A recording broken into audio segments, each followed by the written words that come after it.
Le budget alloué aux 5 jours d'assises pour la réconciliation nationale s'élève à 600 millions d'ariary. L'actuel président de la République est Radzonar Mampian. L'ancien président Marc Ravalomanan et Didier Rattirac ont répondu présents à l'appel du FFKM si Ange Radzueln et Albert Zaf étaient absents.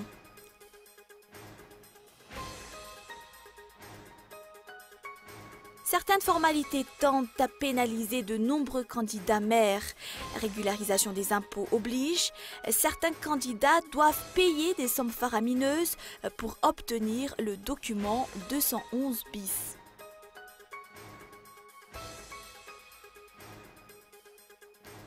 Et puis voilà, au troisième jour de manifestation, ce mardi, contre la candidature à la présidentielle du chef de l'État burundais, Pierre Nkurunziza. Chaque camp répète ne rien vouloir céder. Un émissaire de l'ONU a été dépêché à Bujumbura.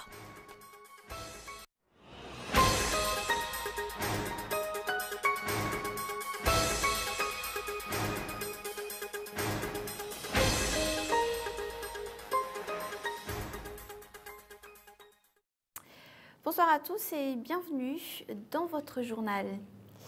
Le budget alloué aux 5 jours d'assises pour la réconciliation nationale s'élève à 600 millions d'ariary.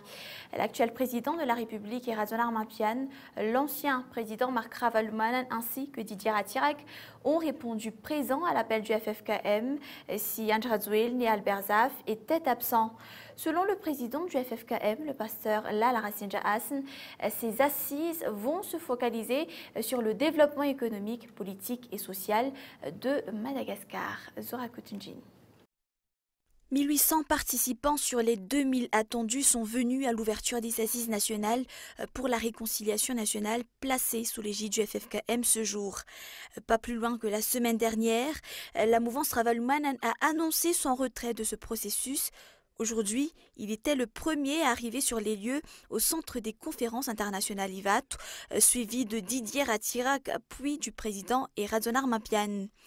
Il n'y a pas eu de guerre à Madagascar, il n'y a que des querelles politiques, c'est ce qu'a réitéré le président de la République. Et parmi les valeurs les plus importantes du peuple malgache figure le Fiavan. Fiavan est un mot profond, un mot fort, si bien qu'on n'a pas trouvé un seul mot pour traduire ce mot dans d'autres langues. C'est ce Fiavan qu'on devrait défendre. C'est ce Fiavan qu'on va mettre en avant dans le cadre de cette rencontre, dans le cadre de la réconciliation nationale. Étant un grand sujet polémique, selon le pasteur Lal Arasinja Hassan, président du FFKM, les 200 000 ariary de participation aux assises serviront à rembourser les frais de transport des participants venant de chaque région. Le forum de réconciliation nationale continuera demain et prendra fin samedi 2 mai prochain. Certaines formalités tendent à pénaliser de nombreux candidats maires. Régularisation des impôts oblige. Certains candidats doivent payer des sommes faramineuses pour obtenir le document 211 bis. 2 cas presque similaires ont été enregistrés depuis l'ouverture donc du dépôt de candidature. À Weimar, un candidat a été contraint d'honorer 200 000 ariary pour obtenir son 211 bis. Reportage. L'État soutire 50 000 ariary par année pour une période de 4 ans, soit un montant total de 200 000 ariary aux candidats maires, en contrepartie de l'obtention du document 211 bis. Le règlement de cette somme est une charge supplémentaire en plus des cautions. De nombreuses personnes souhaitent se porter candidat au communal, n'ont pas les moyens d'honorer cette somme. L'ancien sénateur Bettina Bruno témoigne. Il explique qu'à Weimar, les candidats conseillers municipaux doivent payer chacun 200 000 ariary pour obtenir l'extrait du 211 bis. Avec les suppléants, le montant total pourrait s'élever jusqu'à 2 millions d'ariary, voire plus. Cette dépense supplémentaire est hors de la portée des candidats des communes rurales. Dans les autres communes, à Tuléar par exemple, Bettina Bruno souligne que les frais à payer pour l'obtention du 211 bis tournent autour de 4 000 ariary. À Saint-Bave, une commune proche de Weimar, Le montant à payer est fixé à 15 milliards. Bettina Pruneau pointe du doigt la direction des impôts être à la source de cette pratique douteuse. On ignore si le service central est au courant de ces problèmes. Le cas de Voemar n'est pas isolé. Un autre candidat révèle qu'à Tuléar, le montant à régler auprès des services des impôts peuvent s'élever jusqu'à 420 milliards par candidat. Avec ces faits, il est difficile de croire que les communales reflèteront l'aspiration de la population. De nombreux candidats se sentent déjà pénalisés, même si la course vers les sièges communaux n'a même pas commencé. Et puis voilà, 9 jours avant la clôture donc, des dépôts de candidature auprès de l'OVEC, la plupart des candidats se trouvent encore dans la phase de constitution de dossiers. Et les partis politiques qui se disent prêts n'ont pas encore dévoilé leurs candidats. Les considérations stratégiques des partis ainsi que la difficulté dans la constitution de dossiers sont les principales causes de retard, explique les responsables de l'OVEC. Lily Rabiat. Jusqu'ici, aucun candidat officiel n'est connu pour la capitale. Aucun grand parti politique n'a déposé leur liste de candidats avec leur dossier de candidature. Des indiscrétions ont toutefois avancé des noms éventuels candidats.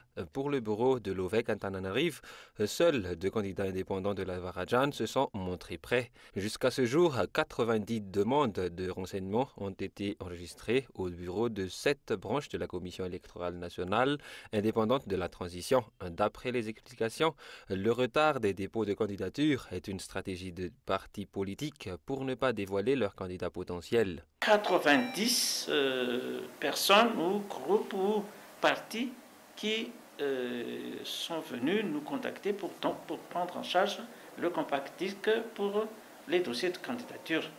Ce qui signifie qu'il y a un certain engouement pour cette élection. Nous espérons que moins une trentaine ou une quarantaine de ces personnes qui étaient venues nous contacter soient des candidats potentiels et qu'ils viennent déposer leur dossier. Les candidats font aussi face à différentes difficultés lors de la constitution de leur dossier. Par ailleurs, l'OVEC se prépare à les recevoir pendant la dernière semaine du dépôt de candidature. Le volume d'exportation des produits de rente augmente chaque année d'après les données de l'Instat. La vanille, le girofle ainsi que le litchi tiennent les 3 premières places. Le textile domine les produits transformés et puis à Madagascar, l'insuffisance des débouchés reste la faille pour la majorité des exportateurs. Le marché est essentiellement dominé par les démarcheurs. Reportage. L'offre en matière de produits de rente ne cesse d'augmenter sur le marché international. Vanille, cacao, girofle, café, cannelle, poivre et litchi sont les principaux produits exportés par la Grande Île. Le volume d'exportation du litchi et de la vanille a connu une hausse importante durant les 5 dernières années. Pour la vanille, le volume a grimpé de 290 000 kg en 2014 contre 667 000 kg en 2010, d'après les données de l'Instat. L'exportation de la vanille fait rentrer 276 milliards d'ariars dans les caisses de l'État. Quant au litchi, 16 000 tonnes ont été exportées entre 2010 à 2014. La hausse du volume d'exportation s'explique par la qualité des produits, d'après la Chambre de commerce internationale. L'exportation est régie par des normes. Les produits sont retournés s'ils ne correspondent pas à la qualité requise. Jusqu'à maintenant, aucun retour n'a été enregistré. L'Afrique du Sud, les îles de l'océan Indien et les pays européens sont les principaux clients de Madagascar. L'exportation sur le marché américain se concentre sur les produits textiles.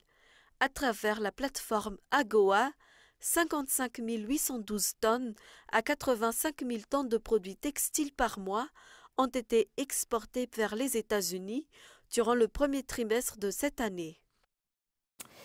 Et on passe à un autre sujet. Plus de 24% des mères bureaucrates ont encore des enfants à allaiter actuellement, selon l'INSAT. Celles-ci ne peuvent pas allaiter comme il se doit face aux courses ainsi qu'au rythme journalier. Celles qui n'ont pas confiance aux nounous ou qui n'ont pas des familles pouvant s'occuper des enfants font recours aux crèches ou aux garderies, dont le tarif s'élève jusqu'à 300 000 ariars. Olivier Schnial.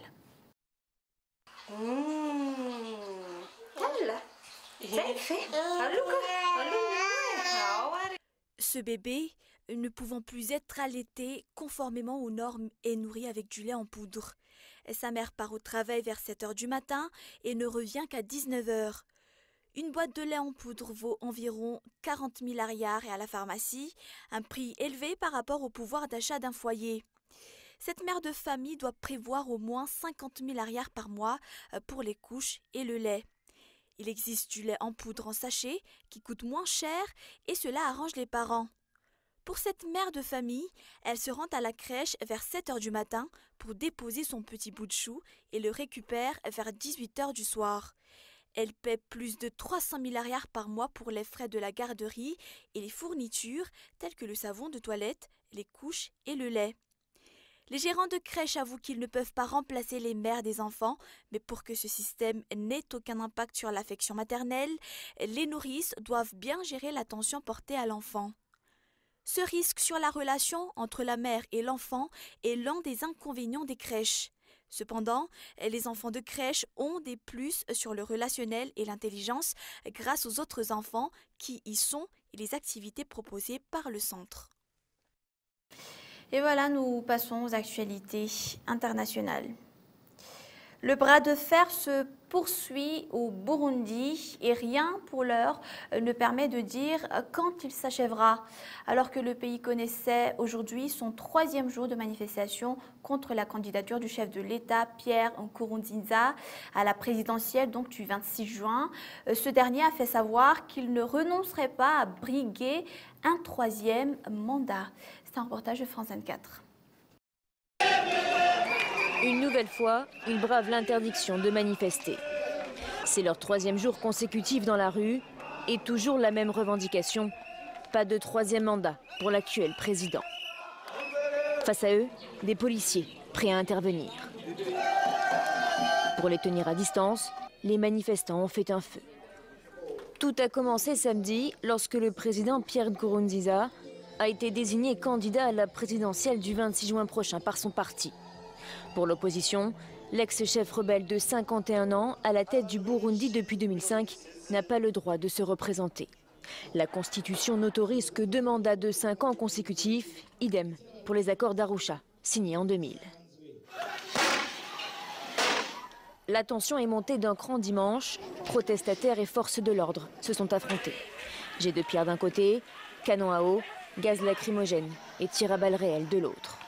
Lundi, plusieurs opposants politiques ont été arrêtés. Des radios privées ont également été coupées, notamment la RPA, la radio indépendante la plus écoutée du pays, accusée de relayer les appels à manifester.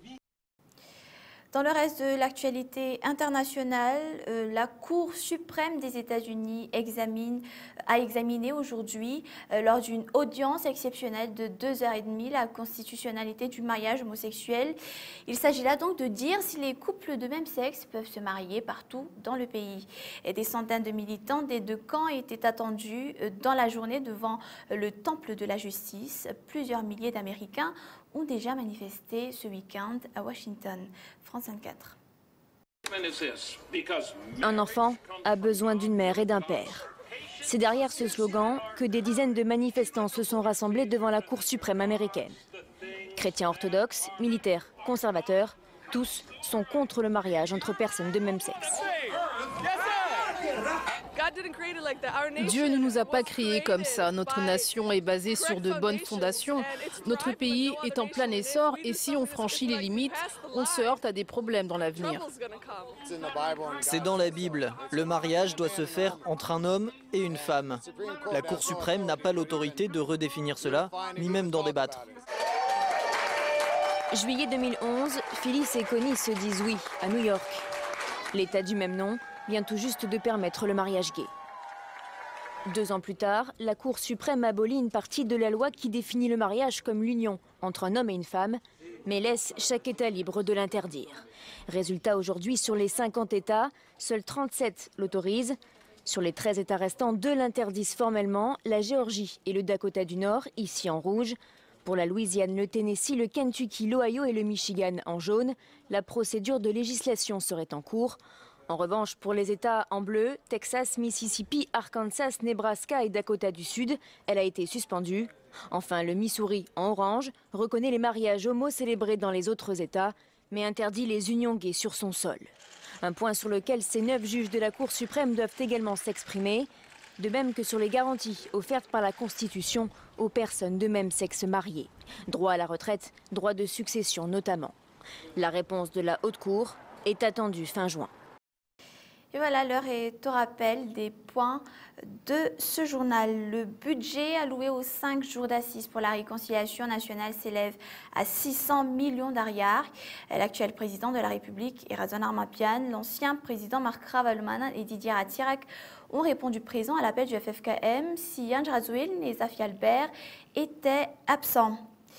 Certaines formalités tentent à pénaliser de nombreux candidats maires. Régularisation des impôts oblige. Certains candidats doivent payer des sommes faramineuses pour obtenir le document de son 11 bis, comme le cas à Weimar. Et puis le volume d'exportation des produits de rente augmente chaque année d'après les données de l'Instat. La vanille, le girofle et le litchi tiennent les 3 premières places. Voilà pour ce point de l'actualité ce mardi. Je vous retrouve donc demain à la même heure, à 21h15. Et je vous souhaite déjà une bonne soirée. À demain.